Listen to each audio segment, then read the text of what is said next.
Hi. Hi. Hello. Hi. Hi. Can you hear me? Yeah, I can hear you. Hello. Sorry. We were having a Yeah. conversation. No, it's fine. I just heard a lot about McDonald's.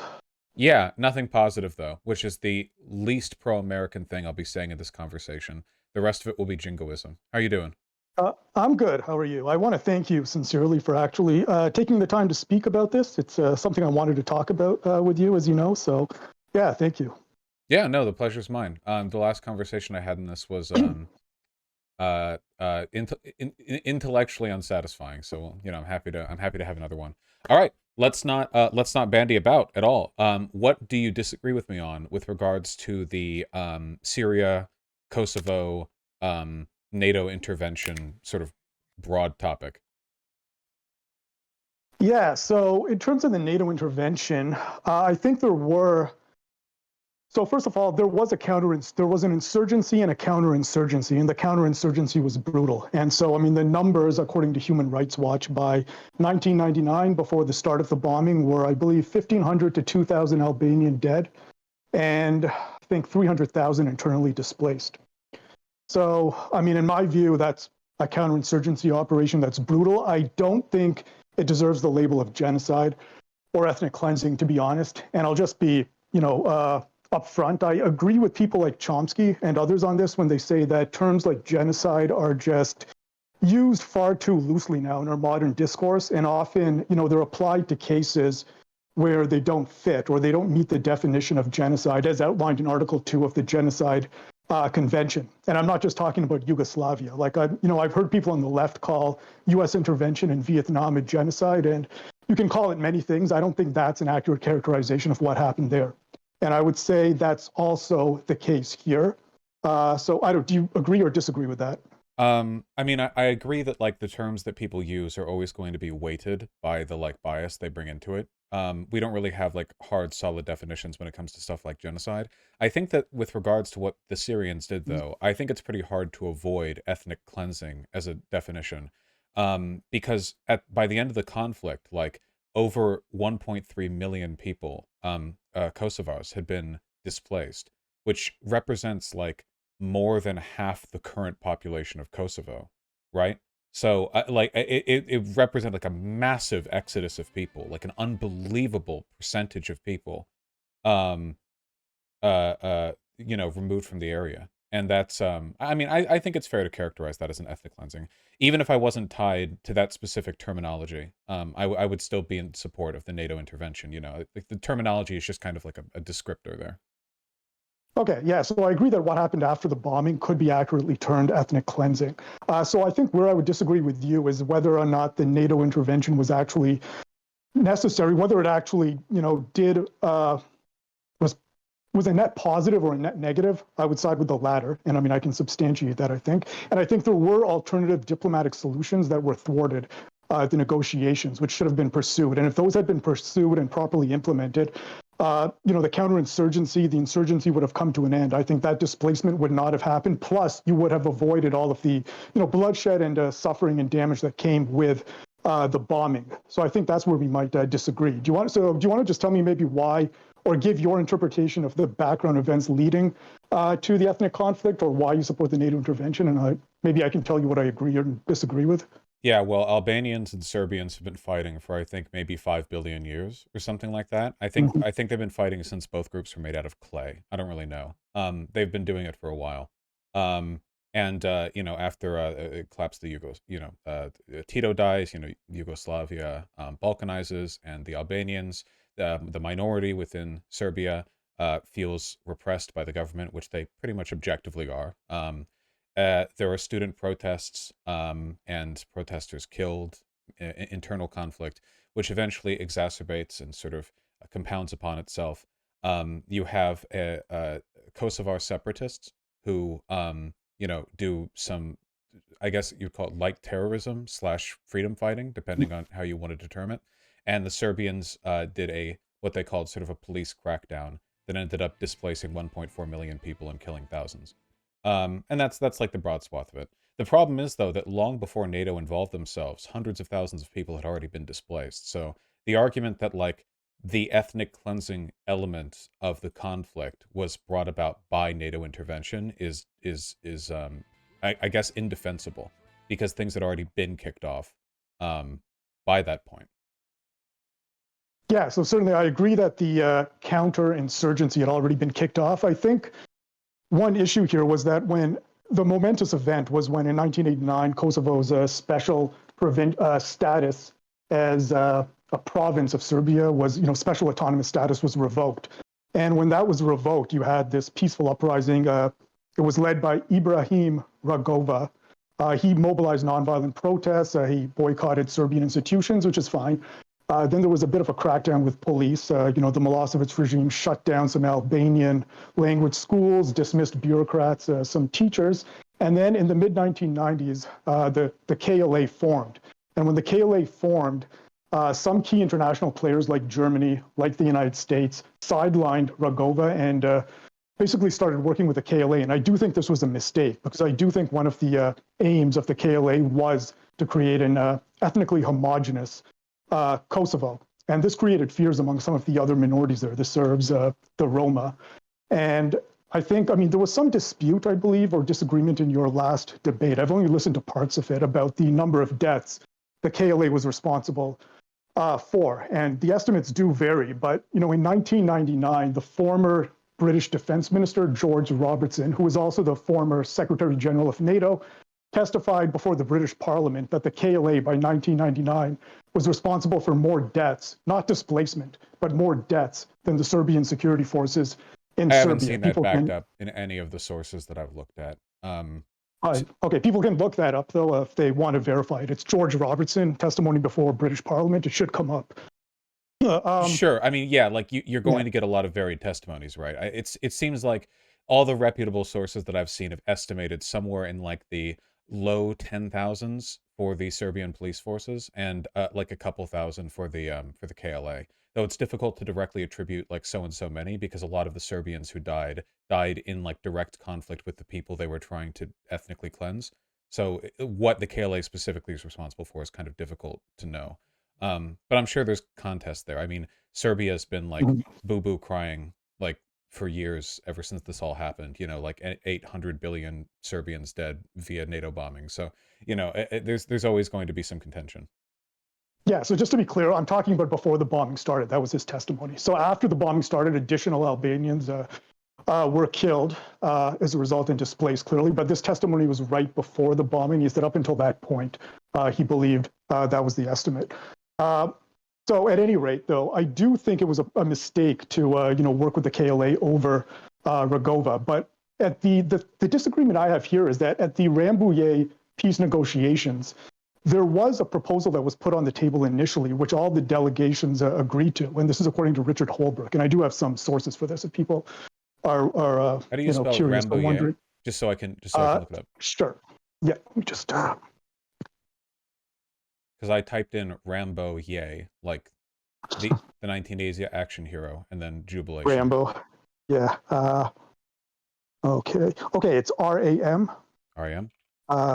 R-A-M-B-O-U. Bouillet. I see, like Yes. French, basically. Yeah. Okay, gotcha. The Rambouillet. Okay, Yeah. gotcha. Okay. Proposed peace agreement between the Federal Republic of Yugoslavia.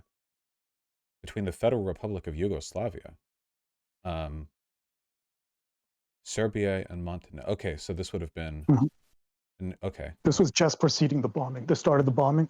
And so one of the proposals that was on the table was that the Serbs would accept an international peacekeeping force in Kosovo. That would have brought an end to the counterinsurgency campaign, some international observers, a decrease in Serbian security forces. It was agreed to by the Serbs.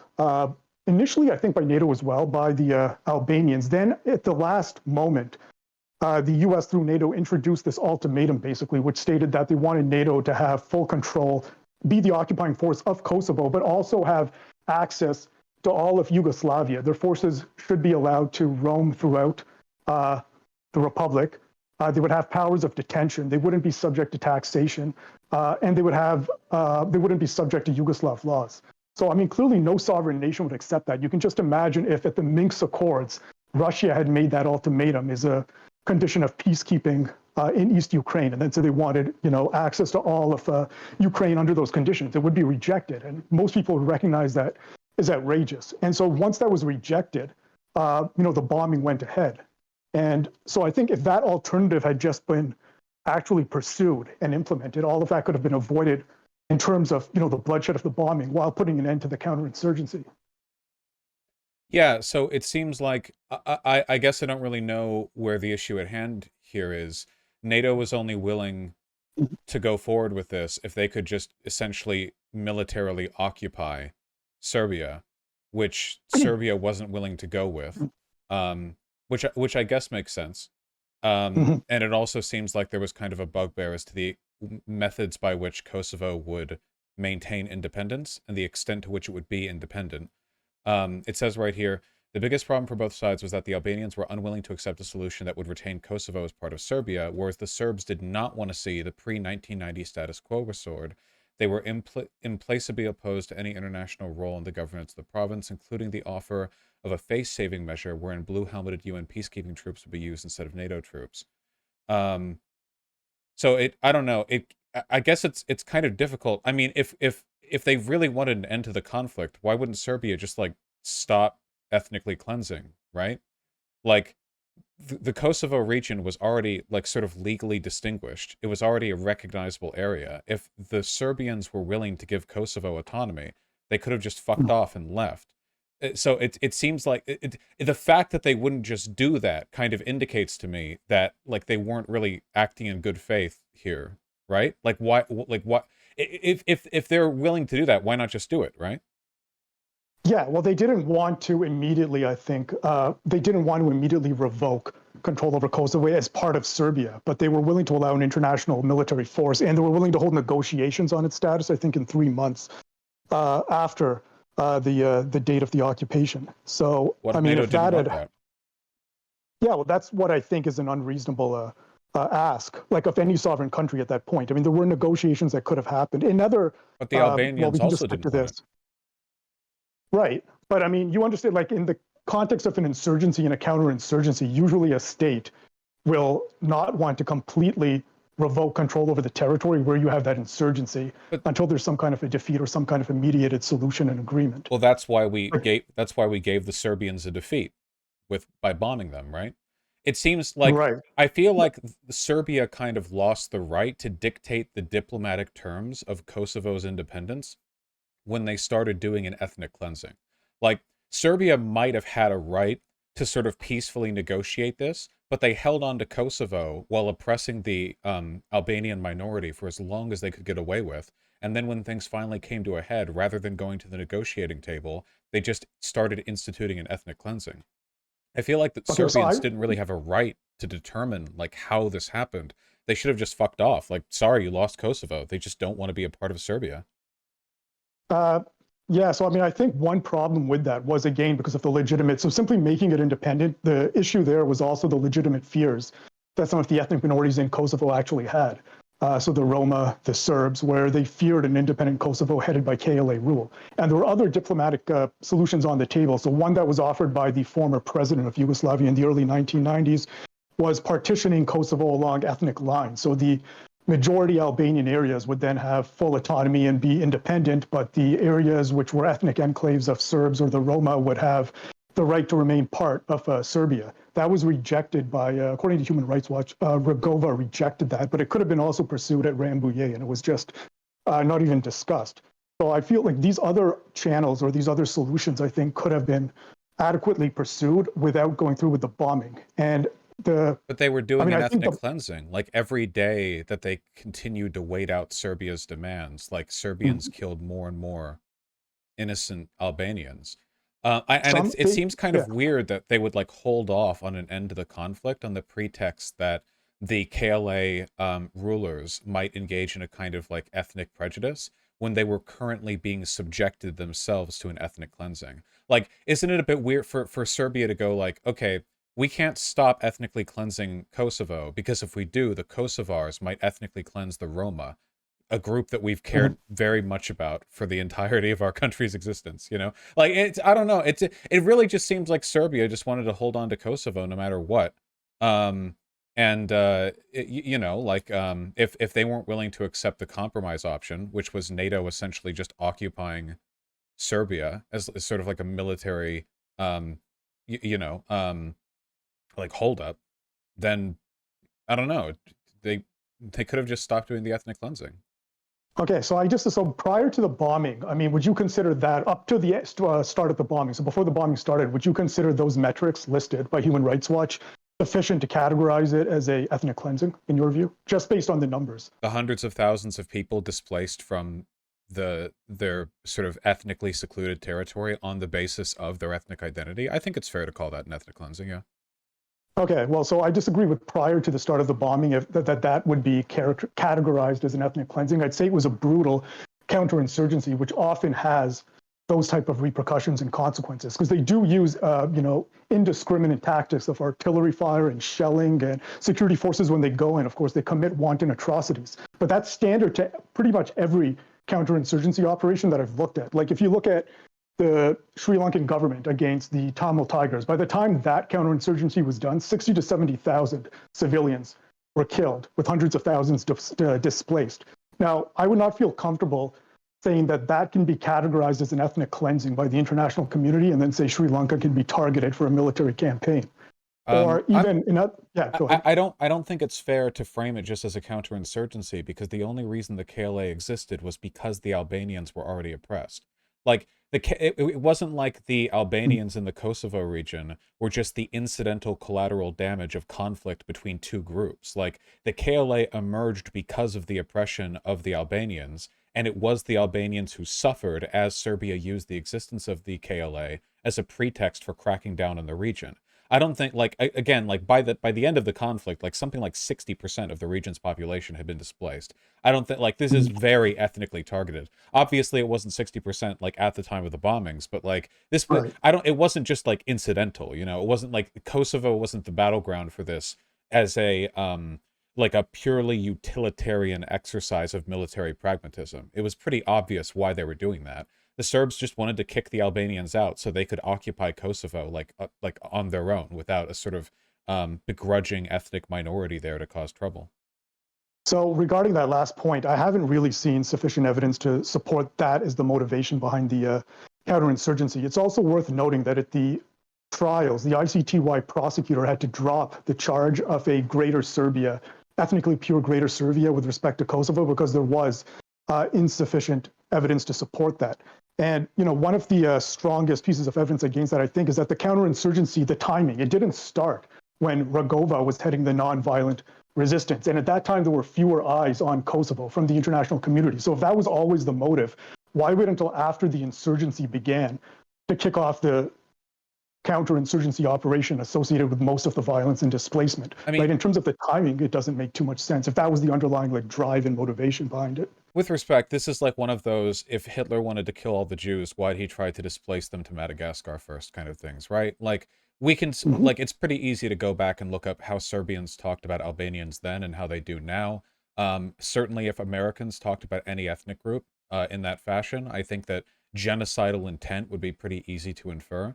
And then when you're getting into, like, territory displacement, like in excess of half the population of an area, I can't like substantiate, like I can't know what was going on in their minds. I don't know like objectively what their intentions were, but I think it's reasonable to infer like what they're getting at from what they were doing. And either way, like the specifics don't really matter to me. Whether or not it once like needs to be specifically termed as like an ethnic cleansing or whatever else, I'm in favor of the NATO intervention because I think it, it was a reasonable option to minimize the loss of lives and prevent a refugee crisis into Europe, which I imagine was the real reason they actually cared so much about it. Okay.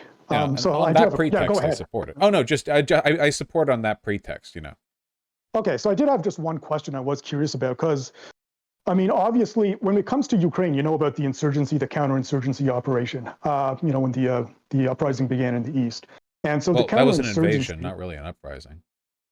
Well, I mean, the narrative. So there was definitely support from Russia and Putin, and even some Russian plants or soldiers joining the uprising. But there is evidence that there were actual East Ukrainians involved in the uprising and the protests. And I do have a Good Nation article or source No, on that. I agree. I agree that there were, Like, I don't think it Yeah, was all like Russians sneaking across the border or whatever, but a ton of people right. fled the Donbass after like Russia effectively invaded in 2014 by providing operational support and weapons to the separatists there. At that point, it's really difficult to call it like an authentic representation of the like the political wishes of that population. Because if it was, there wouldn't have been such an exodus of Ukrainians west to get out of the Donbass and further into further into Ukraine where it's safer.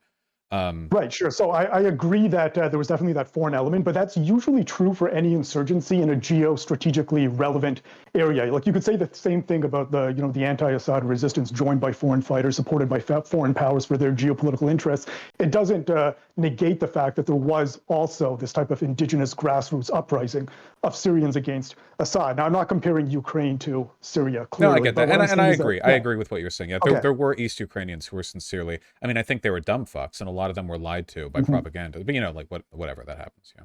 Sure. Yeah, and the KLA was actually, a U.S. Senate report noted that they were joined by some Islamist fighters, and of course they received guns from Albania, some training from a German intelligence. So that foreign element was there in Kosovo as well. Didn't But I we guess the train question I them? have for you, I'm yeah, pretty. yeah, Yeah, I'm pretty Clinton sure. administration too. Yeah, Yeah, the U.S. had been involved with the KLA ship beforehand. Yeah.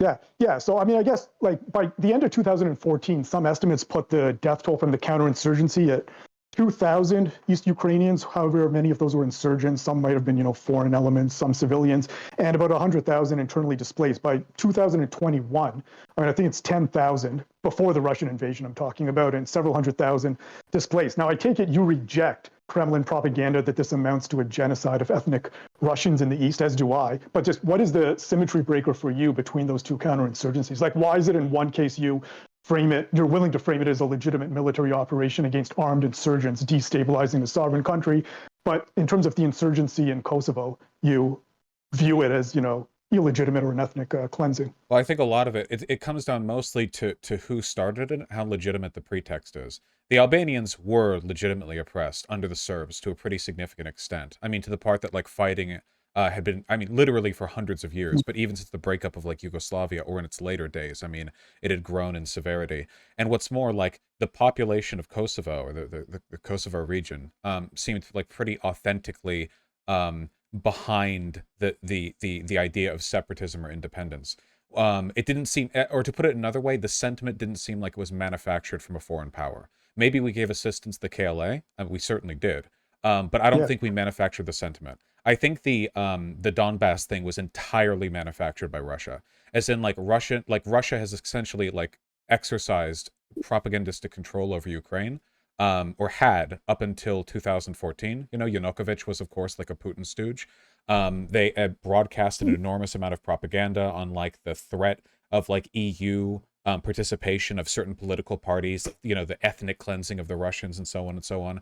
None of which was really substantiated. There were some things in Ukraine that did trend towards kind of like a suspicion of Eastern or like Russian speaking people, but I don't think any of it came even like remotely close to an ethnic cleansing. We're talking like there was that one law they framed where they like it's illegal to speak Russian, when in reality it was like service workers should speak Ukrainian first but Russian if asked, or some shit like that. Some like very inconsequential stuff, considering the fact that Russia had attempted a soft coup with Euromaidan and Yanukovych. So I think the sentiment there was illegitimate and manufactured. Like everything that happened in Ukraine, the separatism, the Donbass, like this was all just like clockmaking from Russia. But I don't think any like America or anyone else had to like make Albanians feel like they were being oppressed by Serbians. I think the Serbians did that just fine on their own. So that's like, because there are separatist groups all over the world, right? But like at the end of the day, you have to draw a line. Like, okay, well, who's bullshitting here, and who actually does have like a real claim? Like, which areas would benefit from independence? And that's what I try to apply, I think.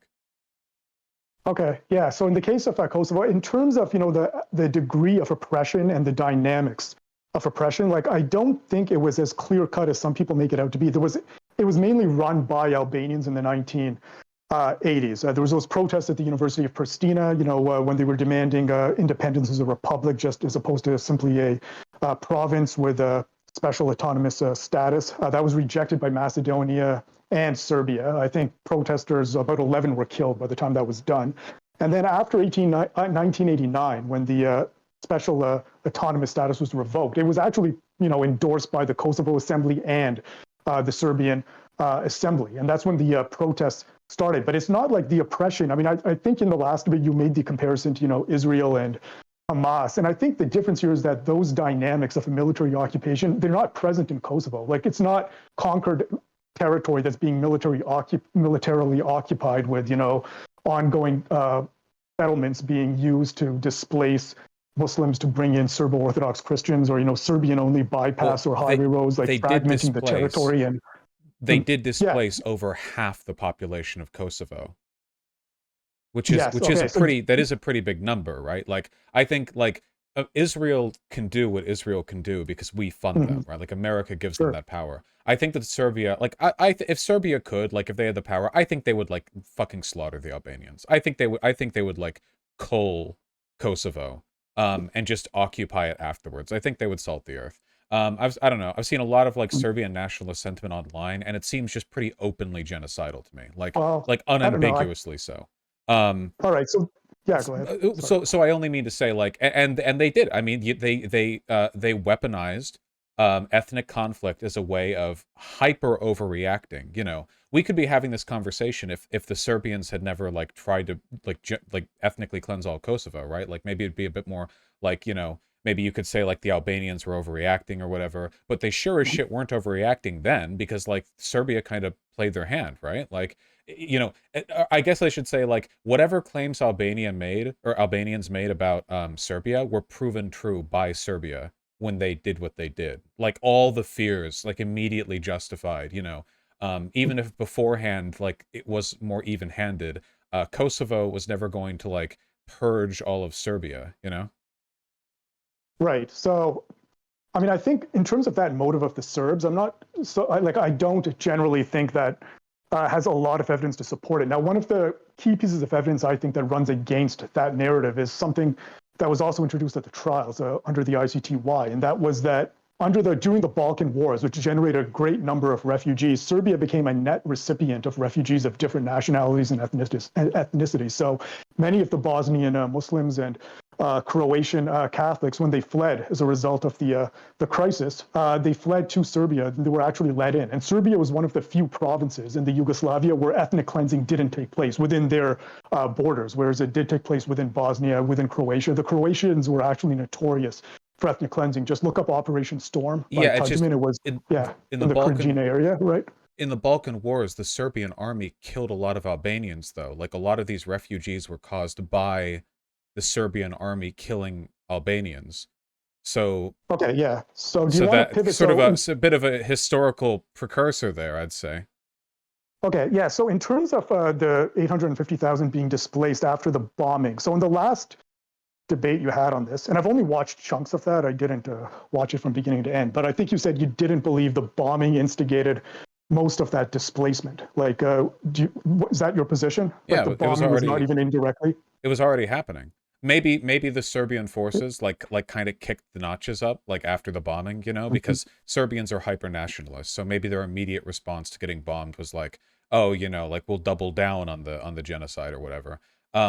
But I don't think we caused it because it was already happening beforehand. Well, yeah. So I don't think we caused in that sense, but it was indirectly, I think, partially a trigger. And we do have evidence that U.S. intelligence and NATO war games predicted a 70% displacement of the Albanian population in the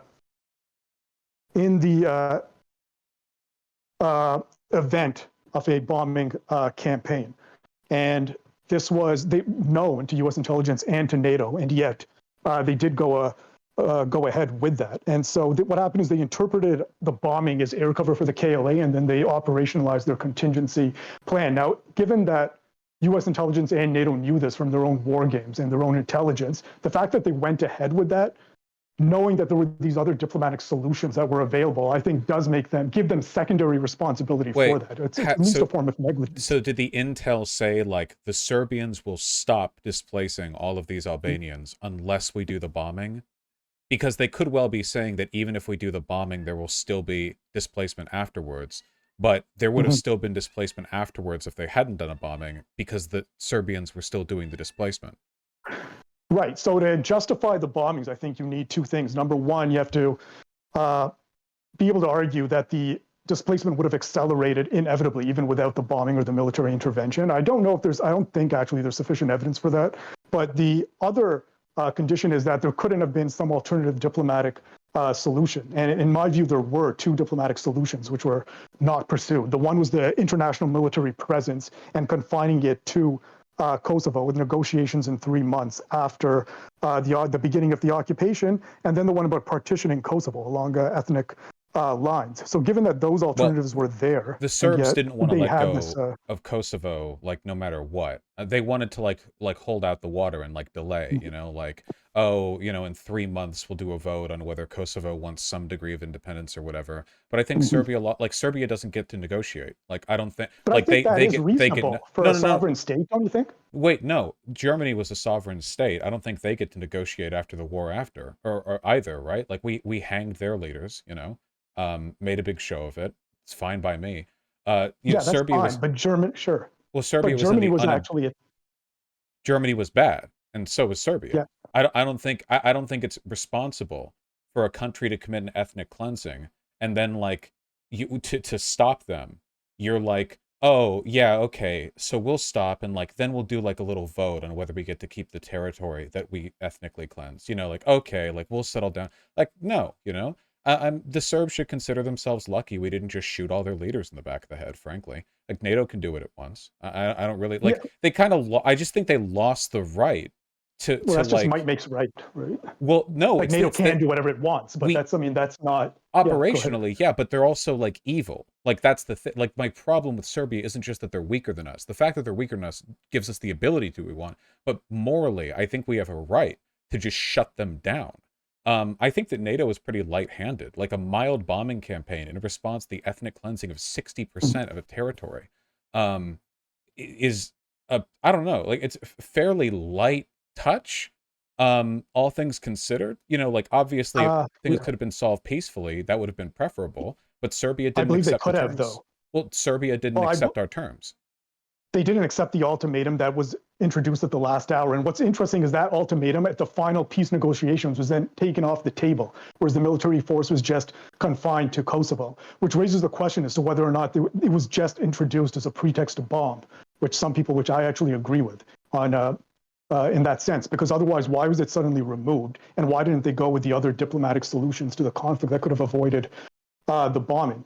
And I mean, in terms of this, couldn't Serbia have just surrendered and allowed us to militarily occupy Serbia? Well, no sovereign state is going to do that. Okay, I mean, why are you suddenly using national sovereignty as a defense when the country at hand here committed and was committing an ethnic cleansing? Like, this, it's weird to me. It'd be like you can make that argument about Nazi Germany. Like, oh, you know, you can't occupy Germany. Why did we bomb Dresden? Like, why didn't we accept the terms? Like, I don't care. Like, you know. We didn't even properly invade Serbia. The death count could have been a lot higher, right? But we kept troops off the ground. You know, it was just a bombing campaign. A couple hundred people died. Unfortunately, some of them were civilians. You know, that is deeply unfortunate. But I do not think Serbia has a right to dictate the mechanisms by which we keep them from cleansing like 2 million people. If we get involved, like, they just have to surrender. You know? Okay, so, but the last part, I generally don't think that there's no room for negotiation and they should just surrender to whatever was put on the table. Like, that final proposal that was put on the table, the ultimatum, I don't think was reasonable, especially when the same effect, in my view, could have been accomplished with the previous proposal that was accepted by all sides until the ultimatum was put forward. But regarding the bombing campaign... hold on. It wasn't accepted from all sides. Serbia was never on board with Kosovar independence. No, so they wanted to negotiate that within a few months after the international military. Yeah, that's not that's not okay though. Like, you can't just let a nation state do an ethnic cleansing and then it's like, oh, now that you're serious about it, we'll back off, and then we'll like decide. Like, no, first priority is like Kosovar independence. Get the Serbs the fuck out of there, right? Like, establish like total political sovereignty for the Kosovar region so that all those displaced people can go back to their homes with no ambiguity. Like, imagine Serbians just cleanse like basically like over half your population and then after that, NATO involves themselves, and the deal that you get afterwards is not knowing whether or not in 3 months Serbia will still control your territory. Like, isn't that like kind of fucked? Like, can you imagine like being a Kosovar, like heading back, and it's like, oh yeah, go back to your home, and maybe, you know, NATO occupation is only going to last for a little bit, so hopefully, like, you know, you settle on a good political agreement. Hopefully the Serbs don't do anything unethical. Well, you know, I don't know. Like, nah, fuck Serbia, right? Like, they should have accepted the terms of the agreement. I don't know why they were so stubborn. Yeah, I don't think that last proposal that was put in that was then left out at the final negotiations was necessarily reasonable. And the problem again about making Kosovo independent without any negotiations, as you suggested, and just surrendering it, has to do with the ethnic minorities within Kosovo who didn't actually want that outcome. And we saw what happened after the NATO occupation. And I know there was some contention about this point, which we can discuss, to the non-Albanian citizens under KLA rule, right? And so this was a legitimate fear that these ethnic minorities had, whereas they wanted some other process of negotiation before just handing over Kosovo to the KLA. And they can just move over to Serbia then, if they want to so bad. Yeah, but I mean, I don't think that's... Well, no, the Serbs and the Roma and to some extent the Jews in Kosovo, they could have just gotten up and left and moved, but I don't think that's a just solution, right, for ethnic minorities who already have homes in an area. But you notice the double standard here, right? What you're saying is you don't think it's appropriate for Kosovo to get independence, but you do think it's appropriate to deny the Albanian majority in Kosovo independence to protect the ethnic groups within that territory already. Like, you're applying a double standard. Like, the majority of Albanians don't get ethnic sort of separatism as a way of protecting themselves, but you are willing to deny them that if you can protect the concerns of the Serbs and the Jews and the Roma in Kosovo. Which, again, like, obviously Serbs in Kosovo wouldn't be happy about this split, but I don't believe the Jews or the Roma were treated exceptionally well by the Serbs either. Like, I don't think this was like the Albanians in Kosovo were going to slaughter them, but the Serbians were protecting them or whatever. You know, this seems to me like an example of inflating the concerns of a minority group to prevent, like, helping another much larger minority group, right? Like a kind of weaponization. Yeah, so a couple of things there. So in terms of my perspective, so I do think that the Kosovo Albanians should have gotten a form or some form of independence. What I would have actually supported was the proposal put forward by the former president of Yugoslavia, which was in the early 1990s, of partitioning it along ethnic lines, and then allowing the Serbs and the Roma and certain ethnic enclaves to remain part of Serbia as a province if they wanted that, and then letting the Albanian majority areas of Kosovo have full independence. And unfortunately, that proposal was never discussed. The other one, which could have avoided... Well, because then you're protecting and safeguarding the fears of the ethnic minorities who didn't want to live in a state under KLA rule, and their fears do seem to have been vindicated. Regarding the Roma, they may not have been treated well by the Serbs, but after the NATO occupation, thousands of their homes were destroyed. And again, I do have a source for this, and they did flee the province, something that didn't happen prior to that independence. And same with, I think it was 200,000 or 180,000 Serbs also fled as a result of violence, intimidation, and property destruction after the occupation. So these are things that I think had to be taken seriously. And it was unfortunately a main driver of the entire Balkan Wars, because repeatedly the European Union, at the time the European community, would say the republics had the right to independence or to self-determination, which is fine, but then large numbers of the ethnic minorities in those republics who, in the context of nationalism, didn't want to be a part of those independent republics, didn't have the right to their autonomy to join the other republics where, you know, their ethnicity was the majority, and that drove a lot of the civil war. It's unfortunate, and I think, you know, that should have been properly negotiated and discussed before a bombing campaign. But in either way, Kosovo would have been independent. If there was a vote to Kosovar independence that was left to the population of Kosovo, the Albanians in Kosovo are by far the majority ethnic population, and they absolutely would have voted to their own independence. I'm looking at the treatment of the Roma in Kosovo right now, and most of what I'm looking at are the people who were hurt and displaced by the Serbians when they invaded.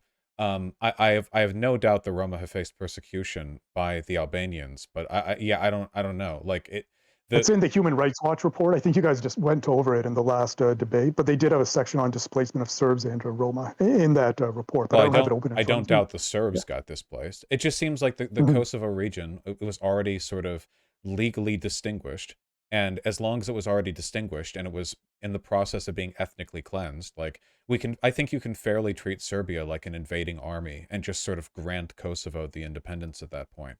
I don't see why it should be made like legally subservient to Serbia in any way. Yeah, so I guess, yeah, my disagreement is just the same about, in terms of what happened to the minorities there. And in terms of the bombing campaign, because I've heard you say this a few times, you say it was light touch or that it was, uh, a price worth paying in terms of, Kosovo's independence. But what are you basing it on? That it was light touch or that it was a very mild bombing campaign? Well, we could have nuked you. Oh, sorry, not you. Okay, but them. that's not a, that's not a, yeah, I'm not Serbian, by the way, just to So make that clear, yeah. You guys, broadly. Yeah, I mean, I kind of operate on the presumption that if NATO wanted to, we could sort of level any portion of this planet into fine ash. So the fact that that didn't happen to Serbia seems like it's a light touch on its own. A couple hundred people, I think around like 900 people died, a third of which were civilians. But we reduced Dresden to an ash pit. I mean, if we when I say light touch here, I mean any ground invasion of Serbia would have killed like 100 times as many people. We did a little flyby, just long enough to remind Serbia that there'd be consequences for their, doing Hitler V2. And I mean, I don't know. Yeah, that seems in terms of like the scale of the conflict, it does seem fairly minor, right? Millions of people were displaced, but like about 900 deaths to NATO's involvement. It's yeah, I don't know. Like obviously the civilians, the Serb civilians who died, like that's tragic. I don't want to downplay that. But in terms of like the numbers of the conflict, right? Like it's a pretty small proportion of what was going on. Okay, yeah, so a couple points about that. Yeah, so first, yes, I understand, like, obviously, compared to nuking the country, it was light touch. I don't think that's necessarily, right, the best standard to compare it to. But it's true. So the numbers that were killed, it varies, the estimates. The Yugoslav authorities say 2,000. That's based partially on missing persons data and some coroner's reports. I think that might be accurate. But even if we go with the lower estimates, the lowball estimates, of a few hundred. Obviously, when we evaluate the effects of a bombing campaign, we don't just look at body count, right, or displacement. And we're dealing with a semi-modernized European economy. And so I've just pulled up some of my old data on the effects of the bombing campaign. So, I mean, after the bombing campaign, the IMF estimated that production or GDP fell by 40%, remained there for a few years. And this was because they bombed hundreds of factories, warehouses, fuel depots, unemployment went up, poverty went up. So massive economic damage. They bombed bridges. What's the point of a bombing run if we don't if it doesn't hurt? Well, no, I mean to bomb like hundreds of factories which were state-owned and put many, like hundreds of thousands of people out of work. I mean, that's just one element I'm saying that you have to take into account when you talk about damage. And then they bombed bridges, and they bombed airports, and they bombed a broadcasting center, killing 12 journalists. That is a war crime, by the way, according to the Geneva Convention. Some of the targets, just based on what you're supposed to target, were blatant war crimes. I mean, at one point they bombed the Chinese embassy, killing 3 diplomats, which increased tensions with another nuclear power, right? Like imagine the outrage if accidentally or on purpose Russia bombed the embassy of another nuclear power. You'd be up in arms, I'm pretty sure. But this happened under the NATO bombing. They use, as you know, radioactive depleted uranium, contaminating the groundwater, oil refineries, chemical plants, air pollution. So all of that damage has to be taken into account. Like I think reports on the contamination provided by the depleted uranium have been largely overstated. I looked into that, and while obviously depleted uranium isn't as actually stellar for the environment, I feel like a lot of those claims come from Serbs, like the victims of the campaign kind of deal. Like look at what you've ruined, But it's been they did it in Iraq too, right? And there you had a documented case of spikes in cancer. Sure, but we used exponentially more everything in Iraq than we did over Syria. And yeah, I mean, depending on where the claims are coming from exactly, any kind of bombing run is going to poison the ground because of the chemical composites that are used in explosives. So it's sort of like inevitable anyway. The problem that I have right now is that or Serbia, not Syria. The problem that I have right now is you're listing all these war crimes when the intervention was to stop an ethnic cleansing. I don't think that the NATO intervention was perfect, but I wonder about the selective outrage, right? I'm reading a little bit at the end here on Wikipedia, where I get all my info, where it says, in particular, the Serb side rejected the idea of any NATO troop presence in Kosovo to replace their security forces, preferring unarmed UN observers. So it seems like the Serbs, not only were they not willing to allow NATO troops into Kosovo, they didn't even want to withdraw their own troops. They weren't even like, so they were so unwilling to negotiate that, like, after being caught red-handed doing an ethnic cleansing, they wanted to keep their Serbian security forces in Kosovo and just allow UN observers in, unarmed UN observers, for all the good that would have done. Um, yeah, I don't know. I feel like this kind of destroys any claim that Serbia was engaging in these talks in good faith. The idea that you can Mhm. just casually like coal an entire like province, and then when the world's largest military alliance is like, hey, you better cut that out, and you start negotiating like this. I mean, yeah, I don't know. Lucky we didn't drop the nukes, man. Jesus. Uh, yeah. Okay. So I mean, in terms of Rambouillet, I mean, there are some credible sources in terms of what the Serbs were willing to accept. Let me just, yeah, so I do have a passage here from a Chomsky essay. I don't know how much regard you hold him in these days. Not very much, I have to But say. It's pretty unfortunate. really, like on this, because of this issue? It seems like all this foreign policy stuff, like he's doing this with Ukraine too. It's not just that he disagrees with me, it's that he's wrong. He was saying a lot of stuff about the Ukraine war that wasn't just like a different perspective, it was just empirically incorrect, like objectively, and it really makes me wonder like where his biases are. I mean, don't get me wrong, he's a phenomenal linguist and theorist, but like, man, when it comes to contemporary politics, Yeah, I mean, he's pointed out here, right, of particular importance are the terms of the implementation appendices that accorded NATO the right of free and unrestricted passage and unimpeded access throughout the FRY, including associated airspace and territorial waters, without limits or obligations or concerns for the laws of the country or the jurisdiction of its authorities, who are, however, required to follow NATO orders on a priority basis yeah. and with all appropriate means. This was dropped from the final peace proposals, and the provisions were not made available to the British House of Commons until April 1st, a week after the bombing started. In the negotiations after the bombing, NATO abandoned these demands entirely. So, along with others which Serbia had been opposed. So again, I mean, it just seems NATO was, during these negotiations, interested in thwarting the peace proposal, I think because they wanted that pretext to bomb. The Serbs weren't even willing to entertain the idea of NATO occupation in Kosovo. The Serbs weren't even close to like meeting with any kind of reasonable, that like NATO troops have to be in Kosovo. That's non-negotiable. Why can't it be an international military presence made up of multiple countries, though? Like, so they can. Why would you be opposed to that? NATO is an international alliance made of multiple countries. No, an international presence made up of NATO countries and non-NATO countries. Because I don't want to hold off and give the Serbs 2 extra weeks to do an ethnic cleansing so we can wait for the Russians to show up. No, I think NATO's just fine. And again, they don't get a right to choose. They're literally like in the middle of an ethnic cleansing here, and it's like, oh, no, you can't stop us now. Go get a more fair alliance of people to stop us from doing the ethnic cleansing. Like, what is this? Like, we wouldn't have done this with Germany. We didn't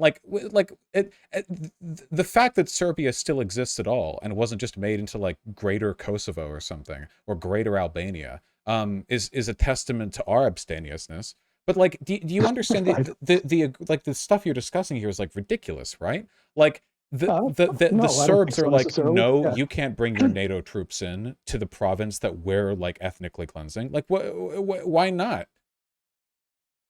Well, yeah, I just think in this case the diplomatic solutions would have avoided a lot of the bloodshed. They didn't. They weren't willing. There is no diplomatic solution that doesn't involve NATO troop presence in Kosovo. Like this is literally like saying like, let's find a diplomatic like solution with Germany so we don't have to do a ground invasion of Germany, but they're not willing to like let allied troops into their concentration camps. Like so what the fuck? Like, no, that we don't accept those terms. We will liquidate your country. Yes. So the analogy to Germany, I do believe, is actually misplaced for a number of reasons. Like the least of which is that, well, the most important one being is that we're talking about violation of national territorial sovereignty under German invasions and aggression throughout World War II. I'm talking about the Holocaust. Even if Germany had never invaded neighboring countries, I still would have supported liquidating Germany after the Holocaust. I don't care. I think that our invasion of Germany would have had just as much a pretext, even if they had never invaded their neighbors.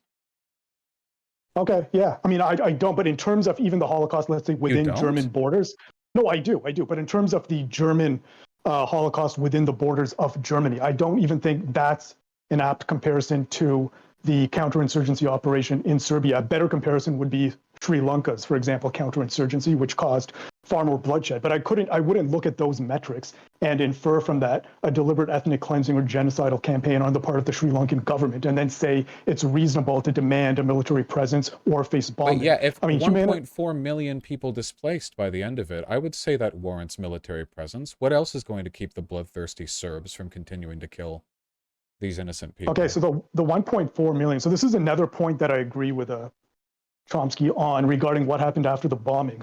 So given the intelligence reports in terms of the contingency plan the Serbs had in place, as he points out, given this knowledge, the displacement cannot be used as retrospective justification for an act that indirectly contributed to it. Like that's just not reasonable. Total bullshit. Complete horseshit right there. They had already displaced nearly 500,000 people by the bombings happened. You can't go like, oh, we were going to stop the displacement, but then you bombed us, so we had no choice but to do the extra 900,000 people. I think that's such a denial of Serbian agency. They went in there knowing what they were doing. Their military tactics were not just counterinsurgency; it was a full culling.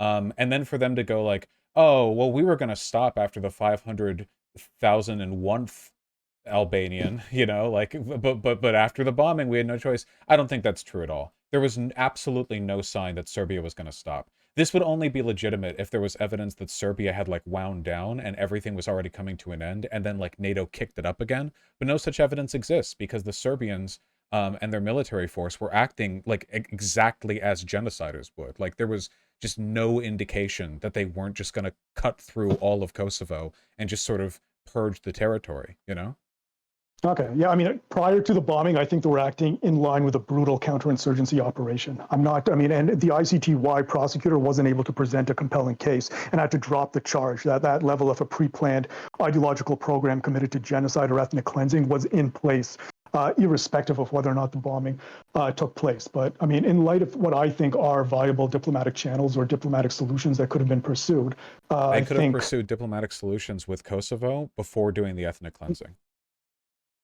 Well, also you could, but the armed insurgency, which was also a ruthless insurgency, could have also been avoided, right? If the international actors had actually not sidelined Rogova, which was a mistake, and started arming and training, at least the KLA, a lot of that could have been actually, I think, averted that we're talking about.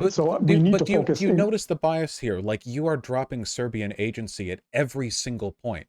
No, I don't. I believe Serbia has primary responsibility for what happened after the bombing. Primary. Because historically the Serbs have mostly Albanians have suffered at the hand of Serbs. Historically, the Kosovo region has been vying for independence for longer than you or I have been alive by far. Historically, the conflict was exacerbated with Serbian crackdowns on peaceful Kosovar and Albanian protests, and then the KLA forms as a natural product of the historical forces at place here, the same way that Hamas forms. Obviously, if you violently suppress a group of people who want independence, eventually a separatist militia will form. That's basically a law of human behavior. And then the Serbs crack down and immediately engage in brutal counterinsurgency measures, which involve, before NATO intervention, the displacement of basically a quarter of the population of the entire ethnic minority that they're going after. And that's in line with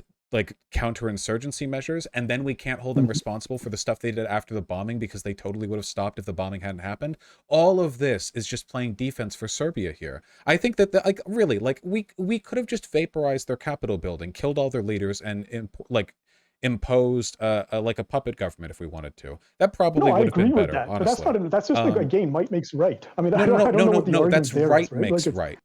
That's right makes right. We did the same thing with Germany. Yeah, so I understand that, but yeah, I don't believe that counterinsurgency was comparable to the Nazi Holocaust. Even using the term counterinsurgency when the end result of this ethnic cleansing was 2/3 of the population being removed is itself a sort of emancipating language. It's already whitewashing. Counterinsurgencies don't involve the displacement of 1.4 million people. That's just that they don't. Okay. That's this is not like it was just flatly an ethnic cleansing. You targeted that language at the beginning of the conversation, and I think it's part of an effort to kind of like whitewash the Serbs here. That this was just some kind of like, standard conflict that NATO muscled in on, as opposed to what it really was.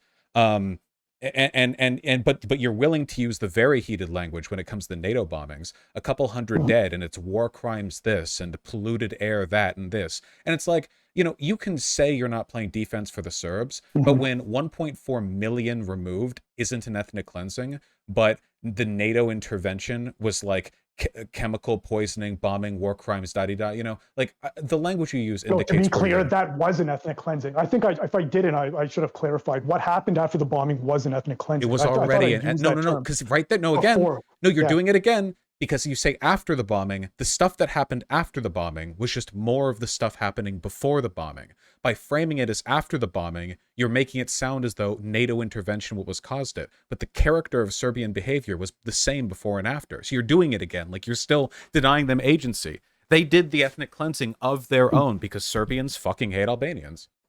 Okay, I disagree that I'm denying them agency. They have primary responsibility. I said that for what happened after the bombing, but it's not illegitimate or apologetics, I think, to point out what many others have also pointed out, that given the fact that NATO war games and U.S. intelligence knew this displacement would happen, that the Supreme Allied Commander General Wesley Clark came out and said this is actually predictable, then had to walk that back after the massive displacement when the bombing started, shows that... Wait, again, you're doing it again. The displacement was happening months before the bombing started. As far as I can tell, the only NATO report is that displacement would continue to take place after the bombing, as in it wouldn't immediately bring an end to the conflict. I don't think there's any evidence that NATO was aware of the fact that the bombings would add additional displacement. Why would they go for it if that was the case? Part of the reason they were involving themselves was to prevent a refugee crisis. But every bit of your language here subtly whitewashes it. This is what I mean. Like, it's the language of a propagandist here, right? Okay, I disagree with that. And I disagree with the fact that it would have accelerated even irrespective of the bombing. We don't have evidence of that. The ICTY couldn't show that in terms of the evidence that was actually presented. And in terms of why NATO would go ahead with it, well, I mean, there's other reasons for a military intervention. You know this yourself, right? I mean, you understand weapons of mass destruction was a lie. I mean, to say why would they do it if they knew that wasn't there? There's other motivations for geopolitical ambitions and interventions. We probably did it to avoid. We probably did it to avoid a refugee crisis in Europe, and we also probably did it to stick our thumbs out at the Russians. But I don't think that makes what we did wrong. There are always going to be ulterior motives when we're talking geopolitics, but I don't think that changes like literally anything about the equation here. Well, so in terms of what was done with the Russians, and I think that's actually dangerous, because everything that you said makes the Russian intervention in Ukraine uniquely dangerous as a military intervention in terms of increasing tensions between nuclear powers, being an invasion on European soil. Yugoslavia, the media has a bit of collective amnesia here when they say Ukraine was the first instance of, warfare on European soil since the Second World War. No, Yugoslavia was. The NATO bombing was, and it has all the same dangerous ramifications. Why was the NATO bombing it, but not the Serbians calling the Albanians? You're doing it again. There was plenty of bloodshed on European soil since World War II, and journalists aren't saying it's the first war in Europe since World War II. They're saying it's like the largest conventional war, like the next big one, which it has been. But there have been conflicts in Europe all throughout. The Khrushchev sent the tanks into Hungary. The Yugoslav wars, like there have been plenty of conflicts. Don't pretend that like this is some kind of like NATO broke the line and then it's Ukraine or whatever. Also, the NATO intervention in Serbia, like again, you keep trying to like run away from it or whatever, but we were stopping at ethnic cleansing. I don't really care if Russia gets mad over it. They can die mad for all I care. All Russia's doing with Ukraine is trying to sort of reignite its imperial interests. That's not like a justified pretext. If we bring an end to an ethnic cleansing, then fine. Okay, NATO intervention away. Sounds good to me. Okay, so I have a couple of questions here. So you're saying it was done to prevent an ethnic cleansing or a refugee crisis. So why do you think the United States and Germany or NATO didn't intervene after Operation Storm when the Croatian military ethnically cleansed over 200,000 Serbs from Krajina and killed over 1,000, including women and children? I don't know. I don't know enough about that conflict to make any specific claims. How Right. much of So, a I mean, I refugee don't, crisis was there after that? well, 200,000 fled. That was a refugee crisis. A lot of Were them went to Serbia. Oh, so they fled to Serbia. Oh, that's why they didn't Yeah. intervene. Because they thought all the refugees would be contained by the neighboring Balkan states. That makes sense. Yeah. Some went to Serbia, and some went to, some other, I believe it was some other republics and provinces there. Yeah. But even just not doing anything, like actively supporting or arming, I mean, corporate mercenaries were involved. German intelligence was involved. This was something that was, underwritten and supported by these powers. The idea about a refugee crisis, and they didn't know where they would all go after they were cleansed necessarily, right? So the fact that they didn't act in that instance indicates that there were, I believe the primary factors behind the bombing campaign were economic, not humanitarian, not to stop But no. or to demonstrate anything to the Russians. When I say to prevent a refugee crisis, I'm making an economic claim. I don't think that America gives a fuck about Albanians. I mean, prevent Right. people from streaming into Europe, thus putting pressure on European countries and NATO members. That's what I'm talking about. I don't think that America or NATO or whatever was acting like altruistically here. I just think that our geopolitical interests happen to overlap with altruism. Okay, so there is a thesis that the bombing was also motivated by a desire to essentially dislodge the one area in Eastern Europe that had not fully, succumbed to neoliberal reforms. I take it you reject that thesis. Yeah, I reject that. If Serbia So that didn't want is to get something. bombed, they shouldn't have painted a big "Please bomb me" sign on themselves. No, well, I'm not talking about what they might have wanted, just in terms of the motivations for the intervention. And here we also have Strom.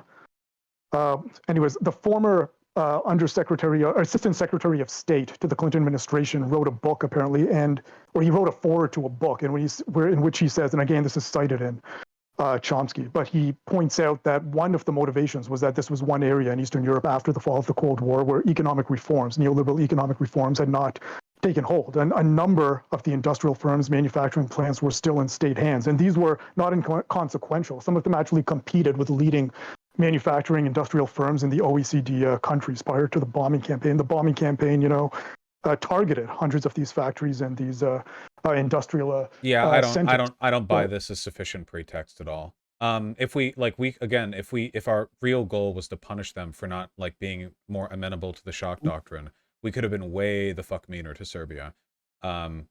Yeah, I actually don't know if I don't agree think with so. that premise, because the U.S. does have some. It's not Nazi Germany, right? There are some constraints that the United States has to abide by because it's a hegemon, and hegemon means you rule the world through consent in addition to coercion.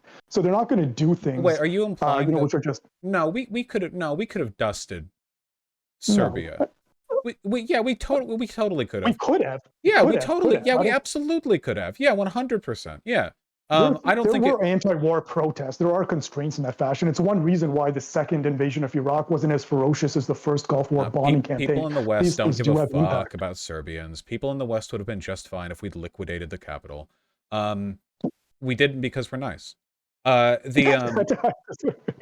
we didn't because we didn't have to. Our goal was to slap you guys. Sorry, I say you guys. Yeah, sort of them on the wrist. But I don't like. It's like I feel like you keep running away from the ethnic cleansing thing in a manner that I find quite distasteful. Like my justifications are locked in place. I don't really care why NATO did it. The consequence of their intervention stopped an ethnic cleansing. As far as I'm concerned, that's it.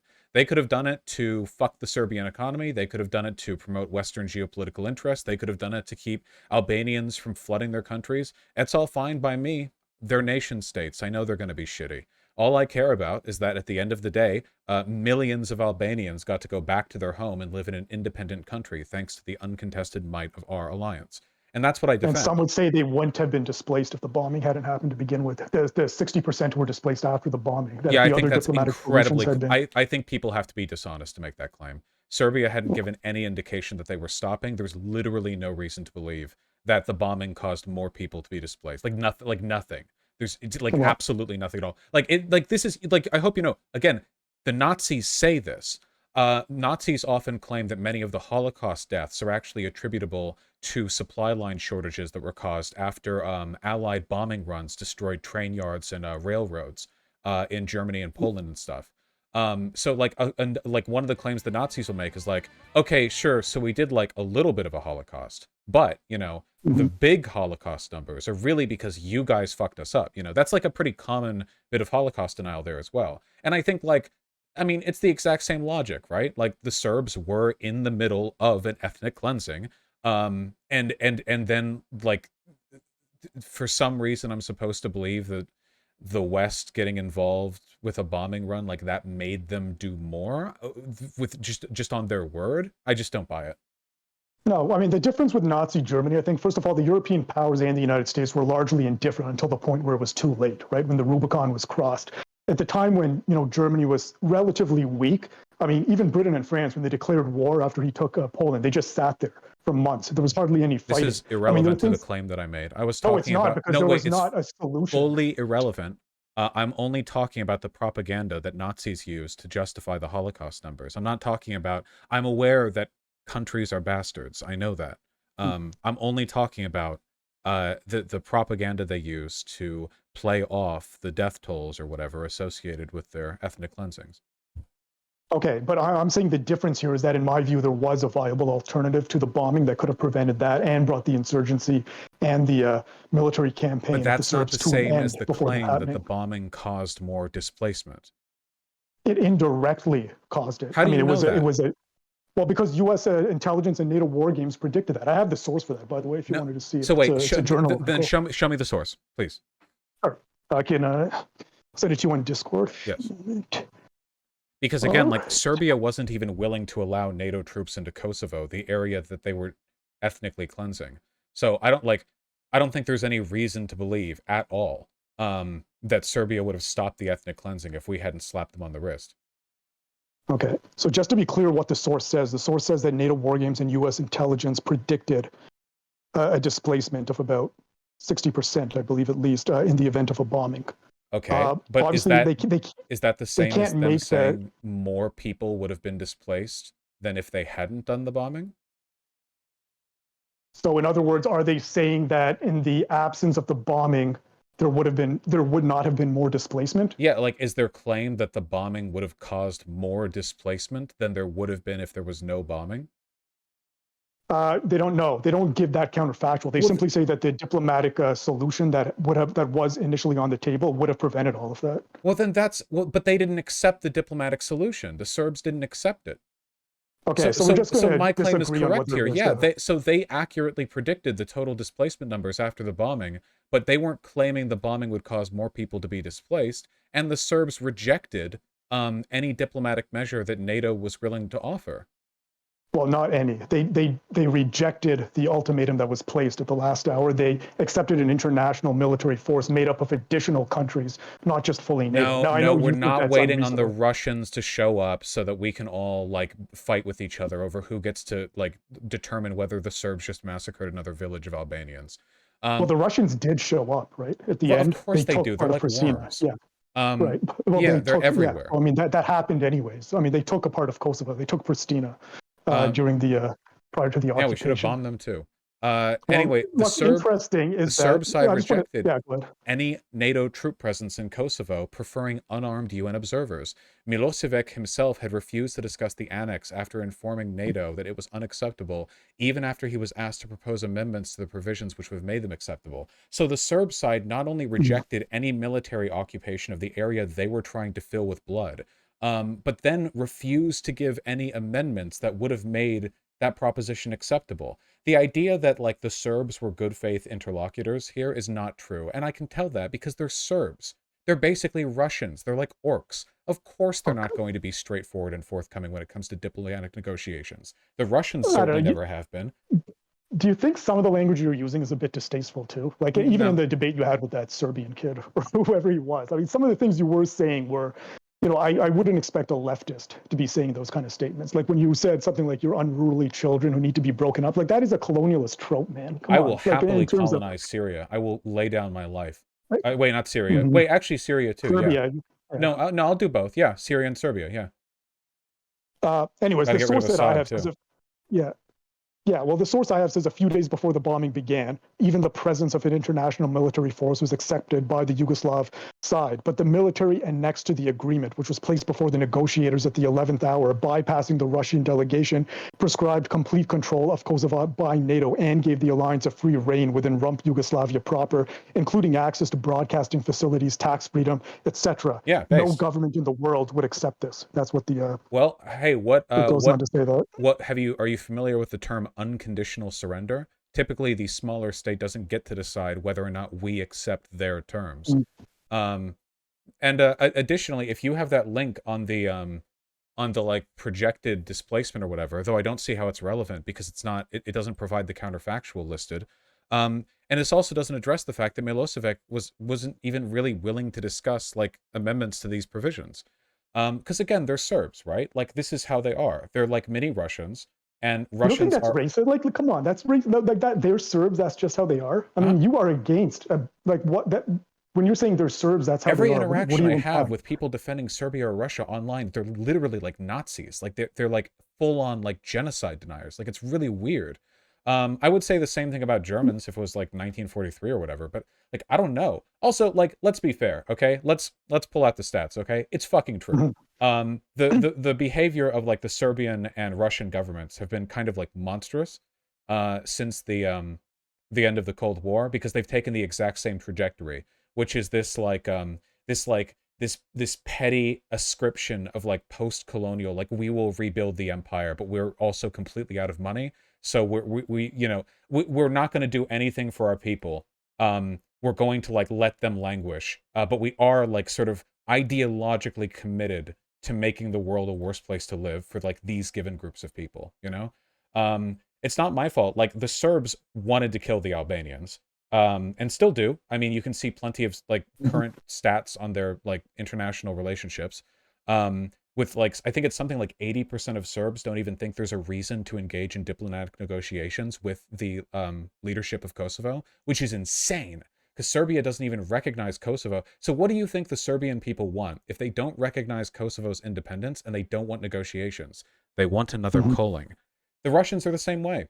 The Russians, have been saturated with like anti-Ukrainian ethnic propaganda about how the Ukrainian, it's not a real people, not a real country. Like, I don't know. Like Serbia and Russia, not the only countries, but like these two specifically, I think, are just very ideologically committed to ethnic cleansing as like pretext for their national legitimacy.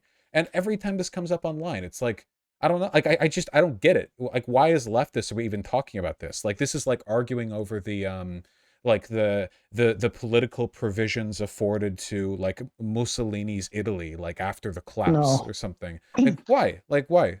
There's I nothing think as leftist leftists, here. we should be mindful that humanitarian intervention has often been used as a pretext to bomb sovereign countries and to actually implement, ulterior policies. Said the American isolationist in 1939. Yes, I know.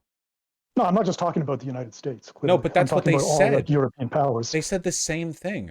Isolationists and fascists have long been allies. Back in World War II, many of the loudest isolationist voices in the States were fascists who were sympathetic to Hitler's cause and wanted America to keep their hands off so Hitler had a better chance of taking over the whole of Europe, This has been the case in many such conflicts. There have been plenty of leftist isolationists whose real position is that we shouldn't get involved in, like, say, historical conflicts surrounding China or Russia or whatever. Or all the hands-off Syria types who are gleefully rubbing their hands and drooling as they see Assad, like, massacre his own people. Like, I'm very suspicious of isolationists because it seems like every time isolationism comes up, like, in the left, it's like, here's an example of like a genocide America shouldn't have worked to prevent or something. Or like, here's a genocider that we shouldn't be supporting action against. And like, I don't know, like why?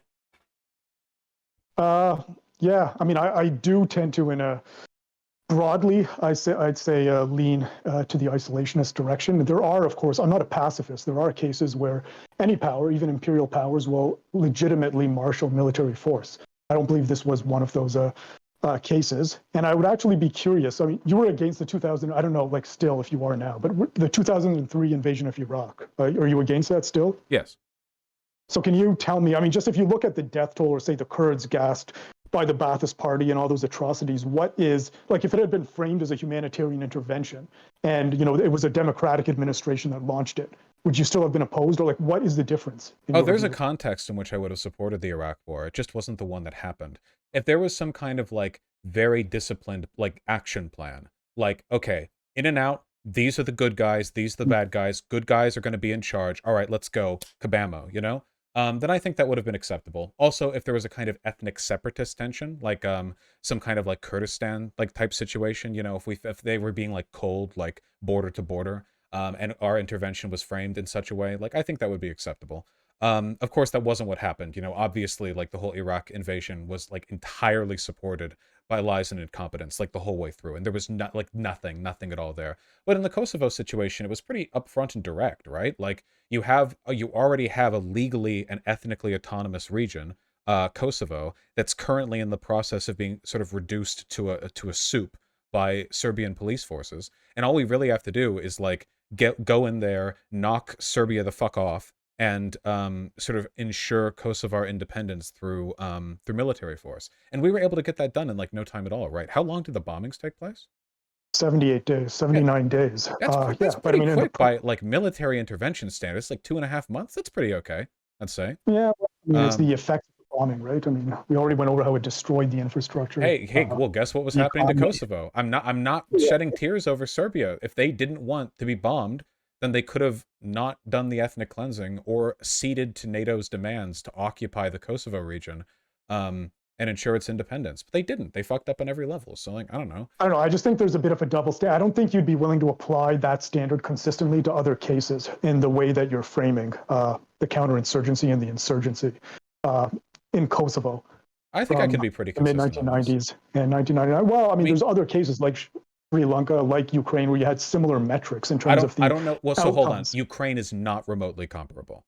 Um, for reasons I've already described. I don't know enough about Sri Lanka to really say. Maybe I would agree with Sri Lanka, but I'm not anti-interventionist. I'm anti-imperialist. Um, Mm. any foreign action on our part will constitute a kind of imperialism, but I think that there are legitimate pretexts for military intervention. I think there are quite a few, to be honest with you. Look what's happening right now with Armenia and Azerbaijan. They want, well, at least Armenia wants Russia to come in, but Russia can't Mhm. because they're broke as shit. But if America could come in, well, maybe some Armenian people could be protected. Tajikistan and Kyrgyzstan, you know, Tajikistan attacked Kyrgyzstan. If that turns into a full invasion, does America have the right to go on, send, I don't know, troops or whatever to go intervene? Realistically, we can't do this. There's no political capital, and we wouldn't really benefit from it that much anyway. It's not adjacent to Europe. You know, there's reasons why we won't. But theoretically, like, could we do that and be the good guys? I think so. Yeah. Okay, so in principle, you would have also then, given the right conditions, supported the invasion of Iraq in 2003. Just if it wasn't done through lies and there was more competence in terms of the bombing campaign and the invasion, and the bombing of Libya is also something Well, you could potentially get behind. the conditions are critical, right? Like the conditions involved are going to determine my support of any kind, right? If there was a reasonable way that we could have intervened in Iraq and established a somewhat stable other government that was less destructive than the Ba'athist Party, and just sort of like we could have been reasonably sure that like things would be okay over there after we walked out, then yeah, I think that would have been a good thing to do because Saddam Hussein was pretty fucking bad. The problem is like that can't really happen in Iraq because there wasn't really like any challenge to Ba'athist rule. Whereas like the Kosovo Serbia thing was practically right in our back door, and it's like really small and contained. Like we could keep Kosovo separate and safe. Like we did have that power. Like we could ensure that, I think. Um, Yeah. but stuff goes wrong sometimes too. I mean, obviously nobody's happy with how Libya went down. So yeah. Yeah, I mean, I think there was a cost to the Kosovo intervention, and certainly, the 200,000 Serbs and the Roma who fled. I mean, it just wasn't done properly, and the KLA. I mean, it was their mandate was well known, and sidelighting Rugova, working with the KLA, arming the KLA or training the KLA at least before the bombing, and then scuttling diplomatic solutions to the bombing, which devastated semi-modernized European country, is a problem, and I think Do that you was think there's imperialist. anything weird at all about the way you loaded all of that, and all of this is like overshadowed by the 1.4 million displaced by the ethnic cleansing done by the Serbian police forces? Like the way you framed all of that, you can Mhm. attribute at most a few thousand people dead due to the KLA. Most of the people who were most of the Serbs or Roma who were displaced in Kosovo, their displacement took place by the Serbian police forces. I mean, it's not as though Serbs are ethnically immune to the bombs being fired by Serbs, right? Like the Serbs and Roma displaced within Kosovo were largely done so by the Serbs.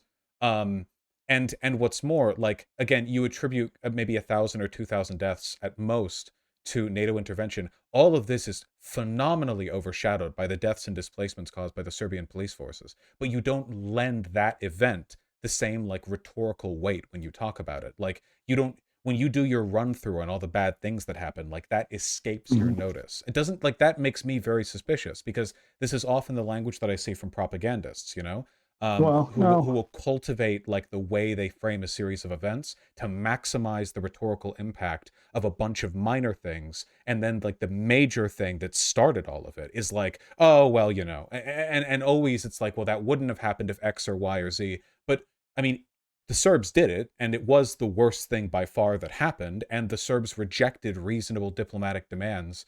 So, you know, it seems like they kind of brought it on themselves. I think the Serbian government's more responsible for the death of their own people at the hands of the NATO bombings than NATO is, considering we offered them diplomatic outs for the bad shit they were doing. You know, kind of like how Japan would have been on the hook for their civilians dying if they had not surrendered after the bombs, and we had killed a bunch of Japanese civilians on our way to invading Tokyo. Okay. I mean, I disagree with some of the way you loaded that up as well. Like, you understand the complaints you're making about me, I could also make about you in terms of how you frame the NATO intervention, even in the last discussion. I guess we just have a fundamental disagreement about that. I mean, and I think the breakup of the Yugoslav Federation is highly complicated. It had to do with economic as well as nationalist and political reasons, especially with the debt crisis and after the fall of the Soviet Union. All of these played a role in the fissures, in the republics. And then it was exacerbated, I think, by, at best, misguided intervention by the powers, specifically Germany. I'm not even including the United States here. And so to say that, Serbia was responsible for a lot of this bloodshed, I think is problematic. There was a lot of blame to go My around with the other accusation, nationals. but no, this is exactly what I mean. I was accusing you of denying them agency. The Serbs were the ones who swept through the Kosovar countryside, displacing and killing hundreds of thousands of people. This is what I mean. Like, you're like, okay, I'm not denying them agency, but due to complicated geopolitical factors beforehand, I think that laying like all the blame at the foot, like, no, I will. They did it. They did the thing. It's not like World War One and Great Depression Germany wasn't complicated, but like you can't at the end of the day, like who did the ethnic cleansing? Like it was them. They did it willfully. It wasn't an accident. They swept through the countryside. There's not that much more to say about it. The complexity in this Okay. case just feels like obfuscation. Like it's just So just to be clear, we I have was to. talking about just the breakup of the republic, not about what happened in the countryside. And I will say, I did say that they Well, I don't. deserve primary responsibility for what happened. Okay, I mean, I don't care if the Serbs are responsible for the breakup. That was pretty much inevitable with Tito dead in the Cold War over science. I don't. There are things. Well, yeah, we don't want to go down that rabbit hole. There's other things that I think, could have been done, but it doesn't matter. It's moot now. But As I long as do. we I did agree say that that. Serbians are genetically evil, that's the sort of the core of the principle Uh, there. I don't know. I remember watching a debate you had with AJW, and you said something like, at that time, America's a great country if we just stop bombing all these other countries. And you said Libya, Syria. You seem to have changed a bit since then. Like, would you say you've gone through a political evolution with respect to foreign policy? Um, in part, well, the Libya thing still fucked up. I think like taking a look at some of the missiles that were struck, the issue is that like there's a difference between like the long stroke and the short stroke when it comes to a lot of these geopolitical intentions. When it comes to the Syria thing, like man, listen, okay, any supporter of Assad over there who gets murked by our missiles, okay, listen, God needs fuel for the engine, all right? Holy fuck. Assad is such a piece of shit. I guess the problem is that like there's no such thing as letting countries all over the world do their own thing. You only like get to choose which bigger countries fuck with them. That's the problem, right? I guess this is kind of like the tiny bit, like the nugget of truth that I'm pulling from the like realist school of geopolitics for whatever like fucking degenerate inbred bullshit they're spitting like 98% of the time. I don't think there's like real national independence, Latin America has a heavy bent towards China and Russia in large part because we like fucked them up so badly over the course of hundreds of years. But there's like no one anywhere is independent. There are no independent countries, right? So like we leave Syria alone, then who gets in charge of Syria? Well, Russia does, but Russia's way worse than we are. So should we be in charge of Syria? I don't fucking know. Maybe we should like at least keep the Russians from being in charge of Syria. I don't really know. Like I don't know if there are necessarily good answers to any of this stuff, but I think I think it's pretty clear to understand or like draw a line between the conflicts we get ourselves involved in that are completely indefensible and ones that might have had like a legitimate pretext. I don't know. Okay, but I mean, it sounds like a lot of the ones you're just supporting now, like Syria, Libya. I don't know, actually, do you the NATO bombing of Libya if you fully Nah, support it? Libya went to shit. Libya went to shit. It's yeah, it's complicated. Okay, all right. I mean, do you? Yeah, I guess I've said I think covered what I wanted to say. If you have any questions, other questions for me, Yeah, I mean, do you understand what I'm yeah, saying go at it. though? It's like there's no like I used to believe like America should just keep their hands off these countries and leave them alone. But all that means I is that agree with some that. other country gets to rape them. Like that doesn't being like it's that abstemious thing, you know? And then like the people who are the most vocal supporters of isolationism here in the States are the fascists, right? Like the far right, the MAGA movement has like the loudest group of so-called anti-interventionists. And a lot of that is because they don't want us to get involved in the conflicts that other authoritarians around the world have their hands on, you know? I don't think America makes a good world policeman or whatever, but if I had to choose like which like right now today, if we could like turn back time and make it so that Assad got deposed back in like I don't know, like 88 or whatever. And it's been basically like America's had their hand on Syria since. Would that have been better or worse than the world we're in today? And I honestly feel like it would have been better. It still would have been bad, but it would have been better. And I think part of like my changing perspective has been like you have to be mature enough to accept that sometimes the best option still makes you feel like shit afterwards. I don't know. Okay, yeah. So a couple things there. First of all, regarding right populism and this like isolationist strand running within them, I think a lot of that is just bluster, at least by the leaders. Like Trump did not pull America out of many foreign entanglements. I mean, he continued the drone war, etc.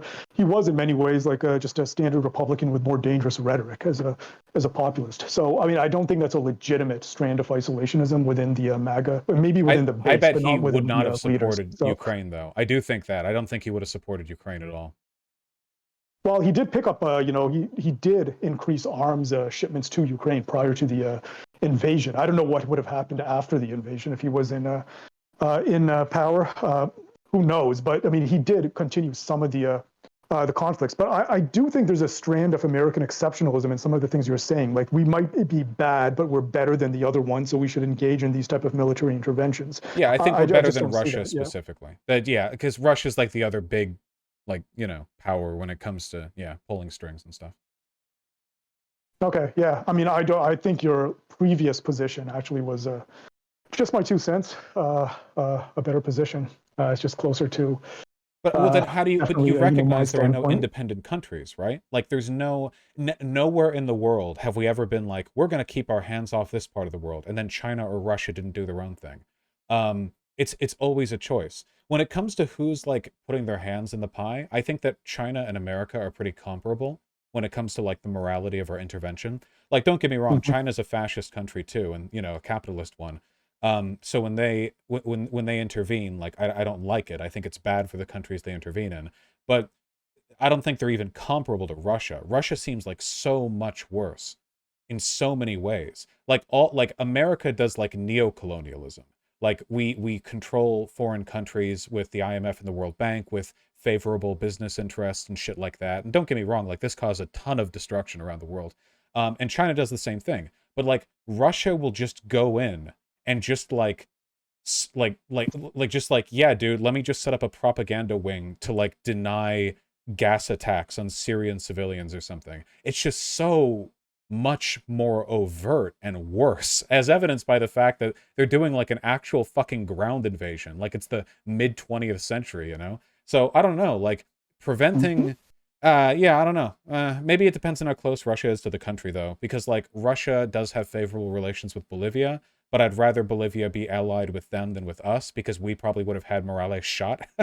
Whereas Russia's far enough away that they can't like be supplying chemical weapons to like the some of the far right people there or whatever. I don't know. It's complicated.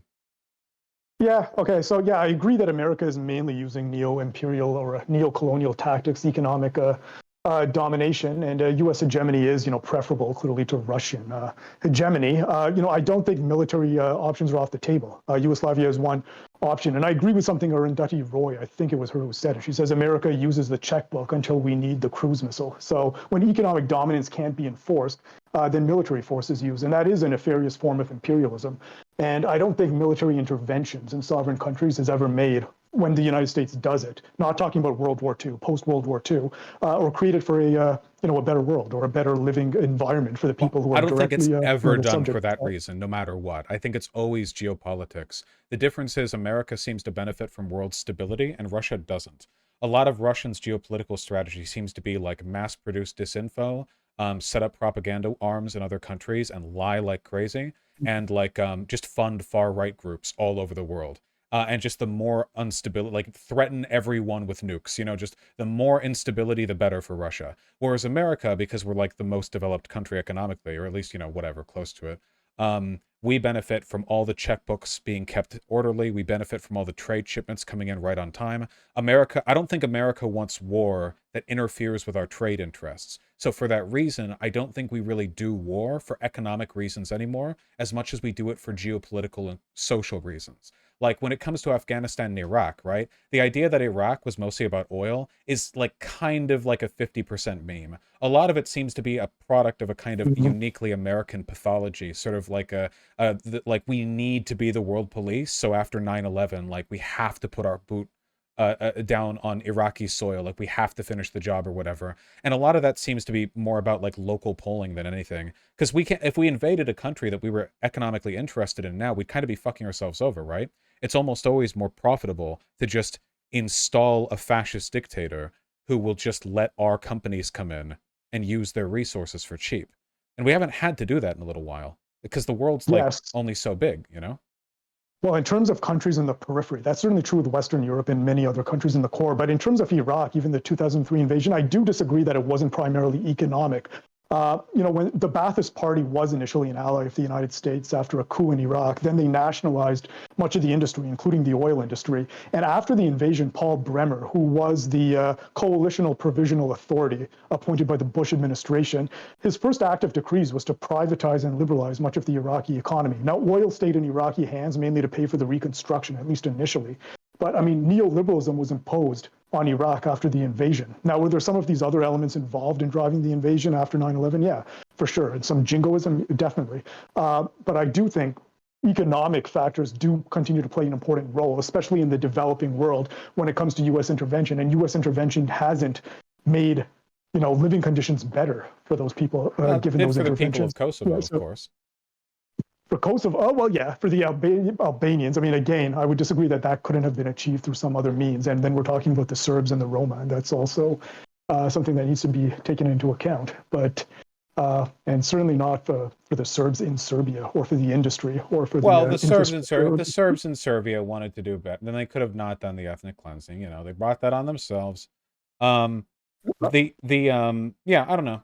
There was definitely an economic element to the Iraq thing, but we spent so much money like involving ourselves there. I don't really know.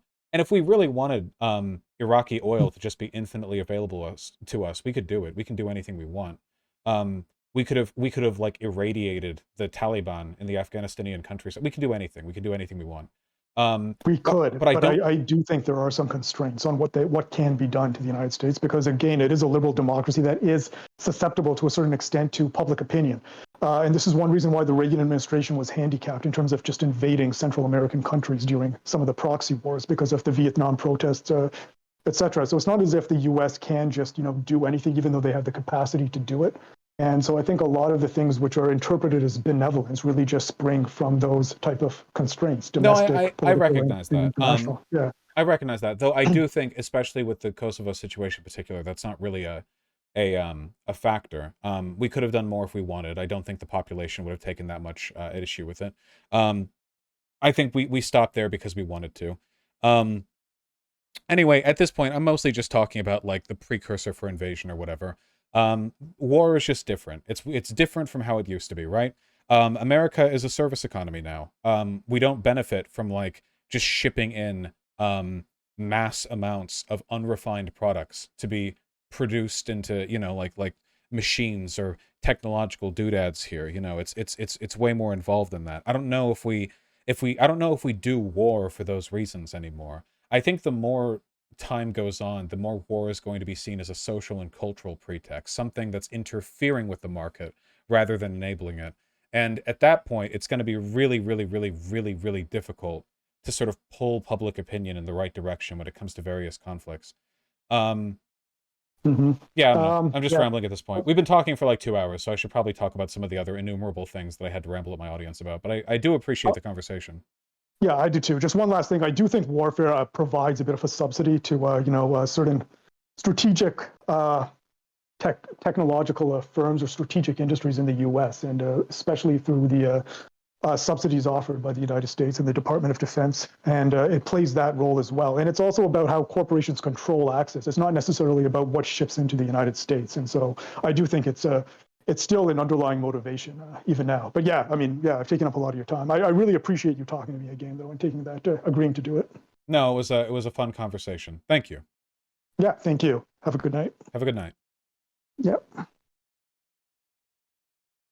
Oh, we got to the bottom of something today. Okay, yeah, here's like an hour ago, Michael Tracy is like, yeah, the US invading Germany might have actually accelerated the Holocaust. So, you know. Um, yeah, it's good stuff there. Okay, so to be clear to everyone, so that I don't have any dipshits in my community who are unaware of my positions or whatever. Like to be totally clear, okay? Okay, remember how police are bad? We all remember that, right? We all remember that? Right? Right? Okay, I remember. We should all remember that, okay? But you know how sometimes like murderers and rapists get arrested, and that's like maybe kind of good actually? You know, like police will arrest them and it's like, "Oh, cool," you know? Yeah. I think I think the problem is that for a long time I bought into a myth that only leftists are stupid enough to believe. And the myth is that a weaker country can be left alone. Um, Unfortunately, and this is a descriptive claim, not a prescriptive claim, I don't think that's possible. I don't think a country can be left alone. The only question is like which geopolitical like sort of sphere or hegemon will a country fall into, and that's complicated. Like that can, you know, what motivates that can like be affected by a ton of different stuff, you know. So the problem is like much in the same way that you can oppose the police as an institution but support an individual arrest. I think you have to like I think you have to accept that like when it comes to geopolitics, there are no like good outcomes. There are better outcomes, but there are no good outcomes.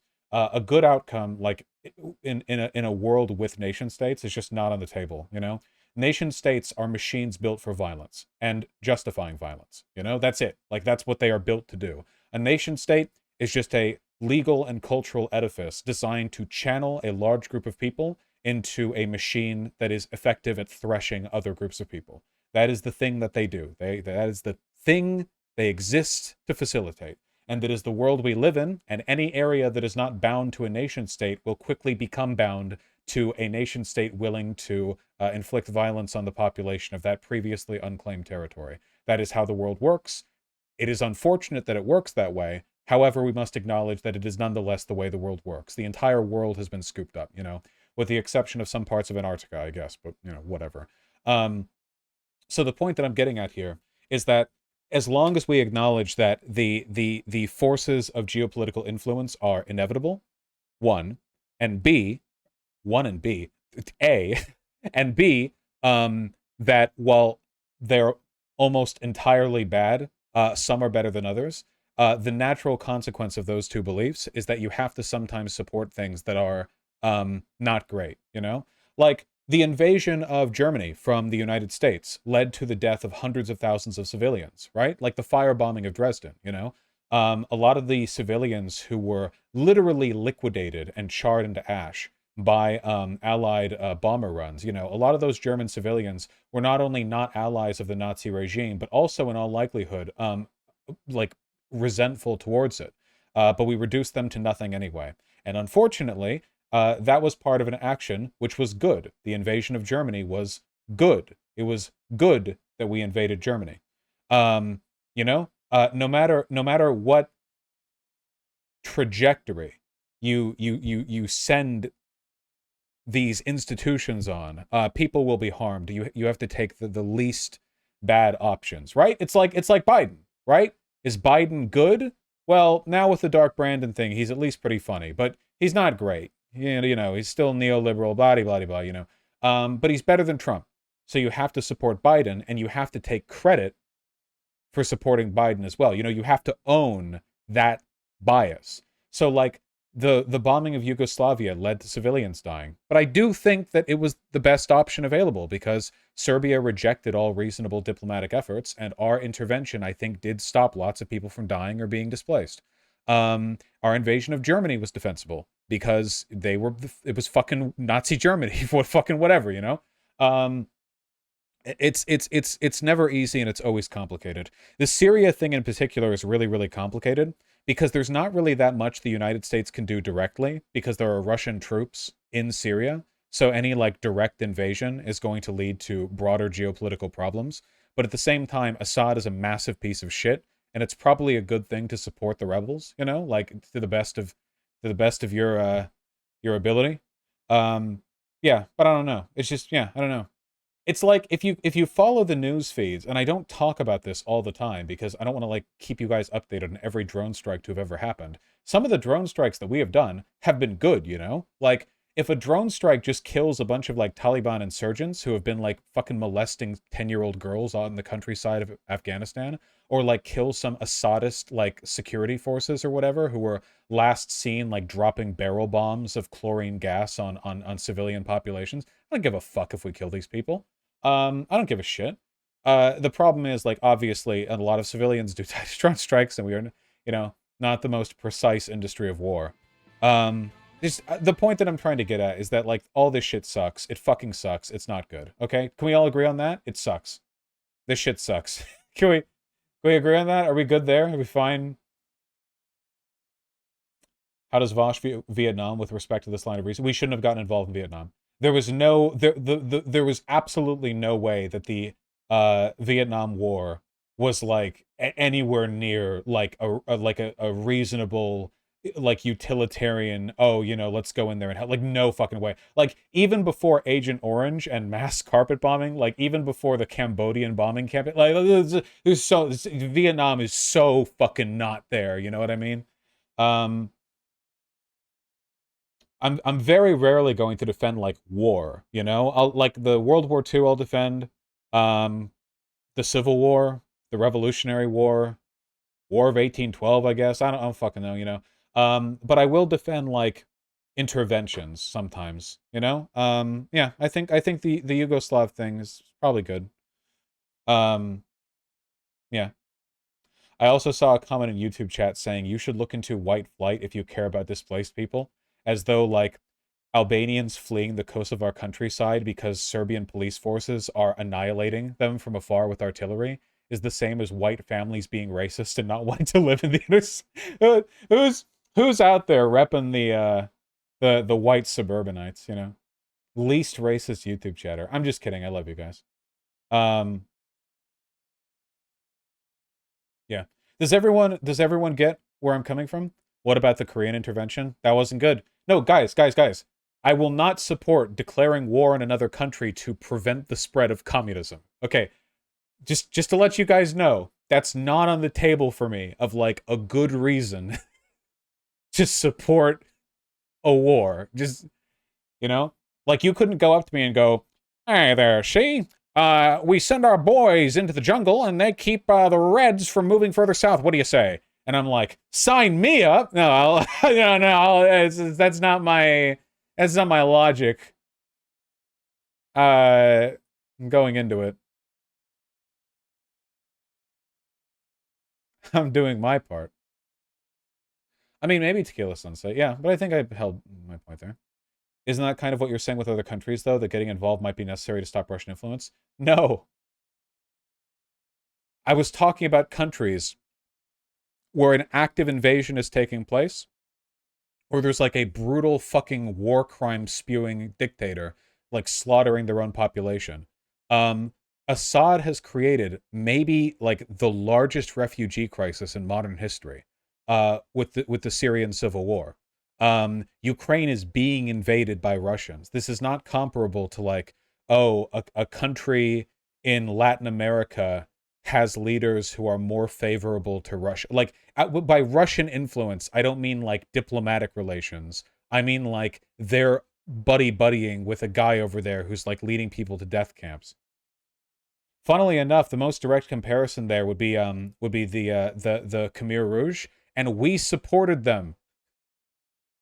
We at least for a time and in some capacities, Pol Pot, we gave him critical support. Not like the United States has a phenomenal track record when it comes to fighting against dictatorships, you know?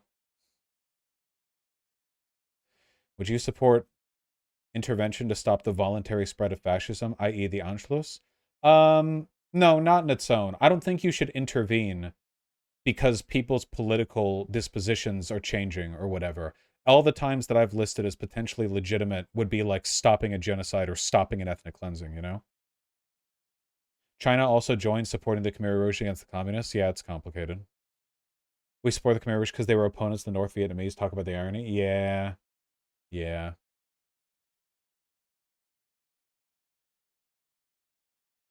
Yeah. That's not good. What about intervention in Afghanistan for the people responsible for 9/11? Oh, I think I think that intervention in Afghanistan was defensible to an extent. Not in the way it actually took place. The problem is like, so the Taliban, like we didn't have an immediate ping on Osama bin Laden's whereabouts. And I think that, like, given his sheltering in Afghanistan, I think there's, like, a reasonable pretext there. The problem is, like, more in the execution, I guess. Wait, why are people looking at me like that? Didn't earlier we agree that drone striking that Al-Qaeda leader a couple of weeks ago in Afghanistan was justified? Where's the consistency? I don't know how, like, going into Afghanistan to look for Osama turned into a 20-year occupation. That seems like kind of we lost the plot a little bit, you know what I mean? That's kind of a weird one, you know? Like oh, why are we in Afghanistan? Oh yeah, well this guy 9/11 Obama bim blah bim Bobamba. And then we're there in 2020. Yeah. Wasn't the government of Afghanistan going to comply before the invasion or something? I've kind of lost my memory on a lot of the early like onset from the Afghanistan war. Keep in mind that when I say there's a way it could have been justified, I'm not saying it was justified. Those are two very different things, you know? For example, I think that there were justified bombing runs against Japan, but I don't think that the nuclear bombing runs were justified. So it's possible. You know, this stuff is actually very complicated. You think it's better for Latin America to have leftist leaders that might be more diplomatically favorable towards Russia and China than having neolib leaders that align with the U.S.? No, because the problem is the U.S. didn't put neoliberal leaders in charge of Latin American countries. We put fucking monsters in charge of Latin American countries. That's on us, dude. If the United States had been willing to treat Latin America like our proper fucking allies and neighbors and shit, we could have like maybe worked things out better. But like literally, like the United States was the puppet master behind a century of blood spilling out into Latin America. Like we did so much horrible fucking shit over there.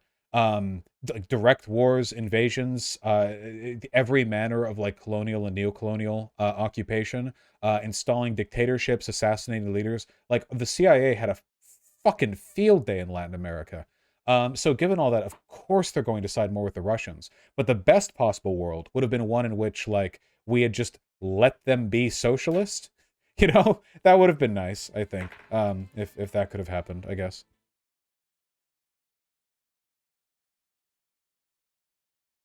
The School of the Americas was basically war training criminals. Yeah, I haven't talked about it that much on stream, but like, you guys need to understand that basically like an entire generation of the CIA was basically like a machine designed to fuck with Latin America, you know? Like we basically just recruited from like pools of veterans, like the most psychotic dudes, you know? Like some guy would come back from fucking Vietnam or something, and they would find like the most psychotic guys, and then the CIA would fucking dose him with LSD from a doorknob, and then lock him in a room and ask him if he wanted to serve his country by killing brown people. Of course they'd say yes. They gave him a silenced pistol, like 8 kilograms of cocaine, a briefcase full of cash, and just sent him over to like fucking Honduras or Brazil or something, and said, you know, just have fun. Like this is essentially the depth of our CIA involvement in Latin America for like 30 years.